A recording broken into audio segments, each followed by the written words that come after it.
ஈஷாவுடைய மண்காப்போம் நடத்தக்கூடிய வாழ வைக்கும் வாழை, வாழ வைக்கும் வாழை, வாழ வைக்கும் வாழை, வாழ வைக்கும் வாழை, வாழ வைக்கும் வாழை. இப்படி ஒரு திருவிழா நான் இதுவரையும் பார்த்ததுல காலையில இருந்து வாழை சம்பந்தமா இருக்கக்கூடிய விஷயங்கள் நிறைய கத்துக்கிட்டேன். மதிப்பு கூட்டி சந்தைப்படுத்துதல் எப்படி அப்படிங்கிற விஷயங்களையும் கத்துக்கிட்டேன். அதனுடைய மதிப்பு கூட்டல் பொருட்களையும் எல்லாத்தையும் இந்த ஸ்டால்லையும் பார்க்க முடிஞ்சது. அதுவும் ரொம்ப அருமையா இருந்துச்சு. ஃபர்ஸ்ட் நாங்க வரும்போது பாத்தீங்கன்னா நம்மளால ஏதாவது முடியுமா, ஏதாவது தொழில் பண்ணணும்னு தாட் இருந்தது. ஆனா என்னன்னு ஒரு ஐடியா இல்லாம இருந்தது.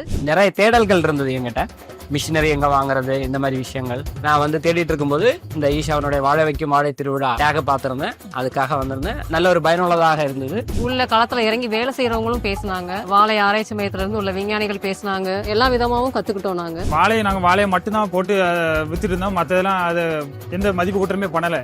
ஆனால் சார் சொல்றதை பார்த்தா அதில் வந்து நிறைய பொருட்களை தயார் பண்ண முடியும், அதை விற்பனை செய்ய முடியுங்கிறத சாரோடைய பேச்சை வச்சு நிறைய நாங்கள் தெரிஞ்சுக்கிட்டோம். இப்போ வந்து நிறைய ஐடியா கிடைச்சிருக்கு எங்களுக்கு. ஹெல்ப் பண்றதுக்கு எல்லா வகையிலுமே இங்க ஹெல்ப் பண்றதுக்கு ஆள் இருக்காங்க. நம்மளாலே சாதிக்க முடியுங்கிற தெம்பு இருக்கு. ரொம்ப சந்தோஷமா இருக்கு.